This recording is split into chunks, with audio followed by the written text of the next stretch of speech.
Hi, I'm Diane Urbans, owner of Urbans Greenhouse in Rudolph, Wisconsin, and this is Lily, our greenhouse dog. We're here today to talk about succulents. The popularity has grown over the last few years and it's still growing. And the most asked question I get is, Diane, what do I do with my succulents for the winter? So you're getting a sneak preview of our succulent greenhouse in March.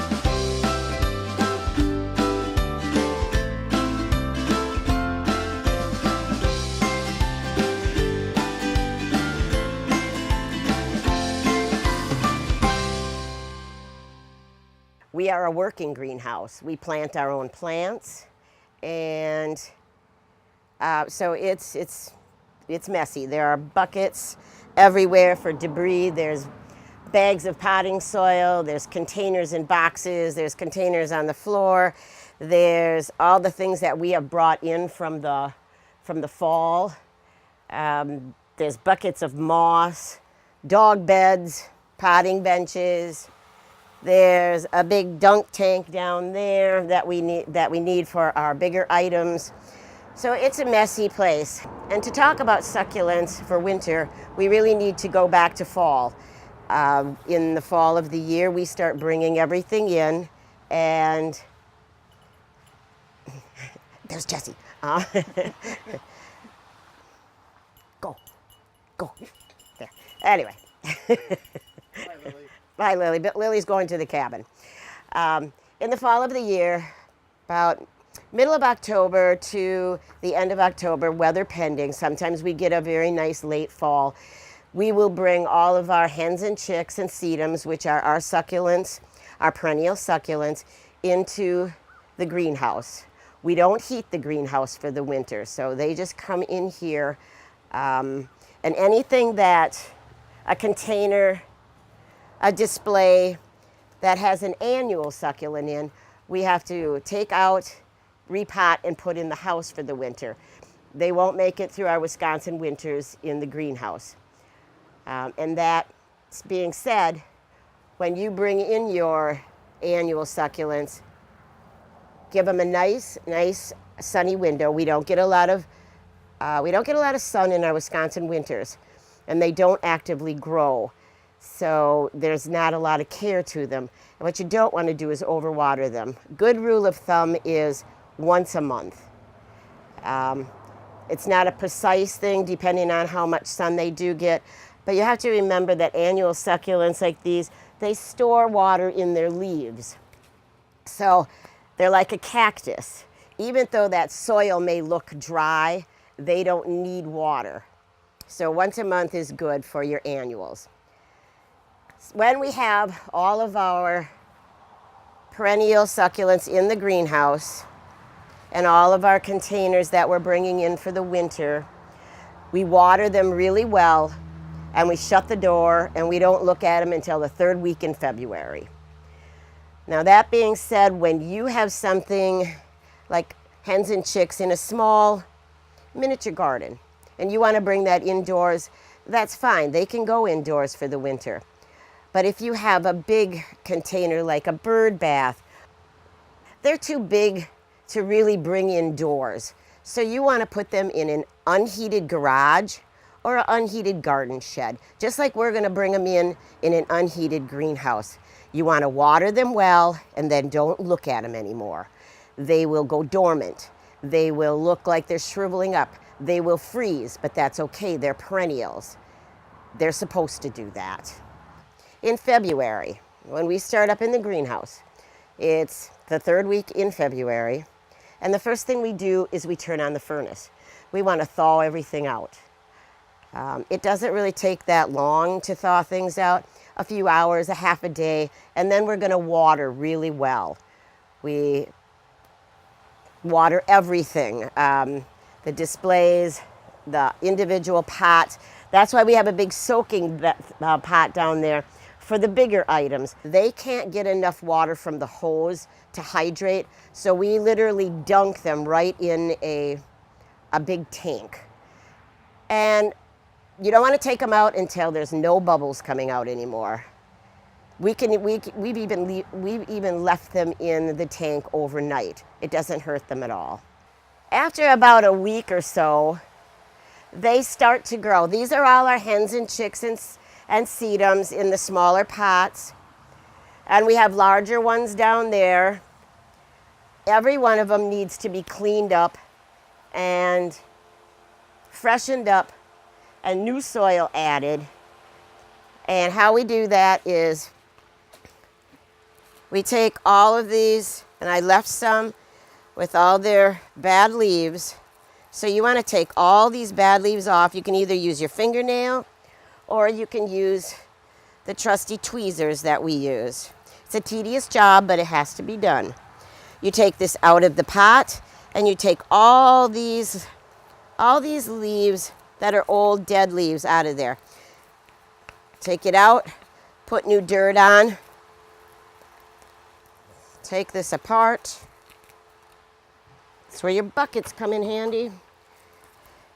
And then you refresh it. You put new soil with time to release fertilizer in there, and you repot it, put it on the bench, and you move on to the next one. This process takes us a week and a half to get all of these redone, depending on how much help we have and how many interruptions we have. But it's a long process, but they look so much nicer when we do that. Now they've been on the bench here now for about a month, so they're really actually getting quite plush and quite nice now, because they don't look like that in the wintertime. This is our big tank for soaking like chairs.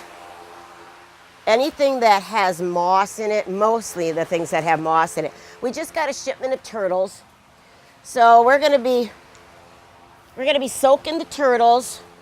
You need to soak them to plant them. So there's the drowning of the turtles. And that'll take probably several hours. I come out here, they do that, and then I just flip them around to get the top. They need to be really wet to plant. These turtles have already been soaked. These items have been soaked, the wreaths and the mushrooms and the snails. And also during the weeks that we're in here cleaning these, we get our shipments of annual succulents, and these are all our annual succulents here. And so they come in little plug forms, and we pot all of those up. We love our succulents. So after we're all done with that, then I start doing all the arrangements that need help. Like this one I haven't done yet, this little wagon, but you can see the hens and chicks, some of the sedum is starting to come back. We refresh them. The bigger items like this, I don't take the soil completely out of it. I take all the dead leaves off of the hens and chicks and cut out the sedums that don't look very good. And then I take soil and I go over the top of it, just to give them some fertilizer and some new soil, just to refresh them. Bird baths I usually just take apart and redo. There's not that much soil in a bird bath, so it's really not hard to do. This is my wheelbarrow, and this is the same thing. I took all the dead leaves off, all this debris that wasn't doing well. I redid it. I put new soil over the top, and I just go like this to make it go in there better. So, and that's that. And that's what you're gonna wanna do when you take out all of your, say you have something in your garage or your garden shed. You wanna refresh it, you wanna fertilize it well, and you wanna put it back outside. Now obviously you can't do that till mid-April, end of April, beginning of May. Wisconsin has some fluctuating temperatures, so you don't know exactly when you can do that, and I can't tell you exactly when to do that. But if we have a really nice week and you have started your containers and you put them outside, and we get a temperature in the 20s or teens, you want to bring that back in or cover it because it has not acclimated like it does in the fall of the year. They will freeze on you. So just watch your night temperatures in the spring of the year. Sometimes we're in the 40s, sometimes we can be 15. So it really does fluctuate that much. Now we're going to show you one of our bird baths and how I redo this on my potting bench here. Take a trusty knife and you cut around it. Now there's really only 3 plants in here.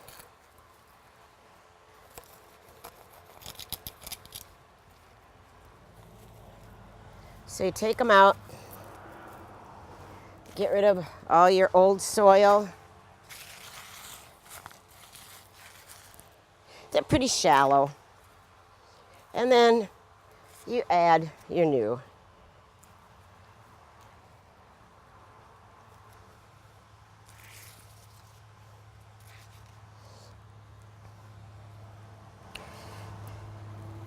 And you want to take, this is a sedum, this is one of our blue sedums, and shake it to get all the old debris off. Take as much of that soil off of it as you can.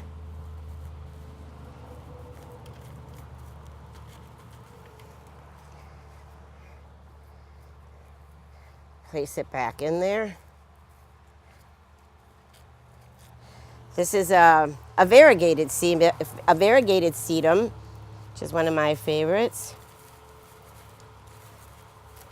They're all very low growing, so they kind of cascade down over the edge of the bird bath. If you want, you could take off leaves like that. There's nothing on them.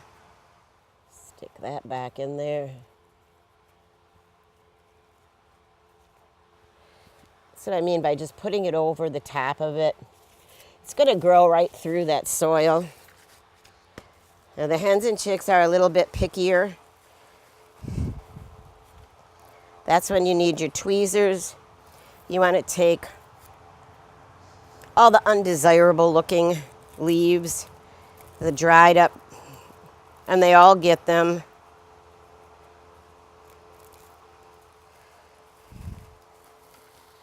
This one actually isn't too bad. Take as much of that old dried soil off of there as you can. Some more of the dried leaves.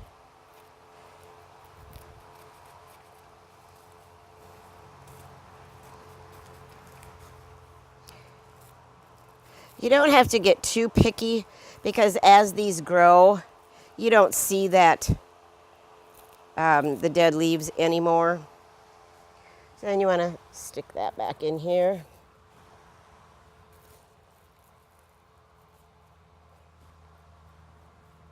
I like to save a little room for annuals to go in here also. We've got a beautiful purslane and a masseuse that do really well with succulents because they are drought tolerant also, and they cascade down just gorgeously over the bird baths or anything that you really that hangs. You want them to hang.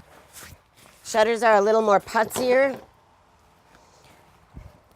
and the same process. You want to take off all these bad leaves. That's why it takes us a while to do this. And I like to put new moss or fresh moss in any container that had moss because it just looks nicer. So you just want to stick that in there really good. So when you're purchasing your moss, always try and remember about your spring. Always actually purchase a little more. This actually is called spag moss, and it's from New Zealand, and it's pretty. You can also use sphagnum moss, which Sphagnum moss is okay. I just prefer this moss. It used to be called angel moss. Now it's spag moss. A new company bought it. So you're going to take off dead leaves. You're going to look. Now here's one that didn't make it for the winter. So you're going to take that out of there. It's not going to come back. So you want to take all the old yucky stuff out. And this one's got a lot of crummy leaves. They just dry up over the winter. It's quite normal. They do this in the garden also.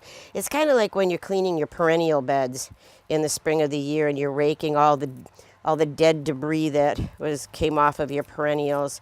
This is the same concept.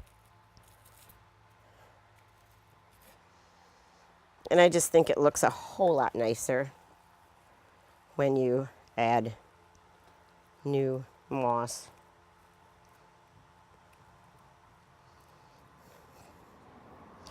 We're not going to do the whole shutter. It would take way too long for this video, but this at least gives you a little bit of a knowledge as to how to do it, and I hope I've helped you in your process of winterizing your perennial succulents and your annual succulents.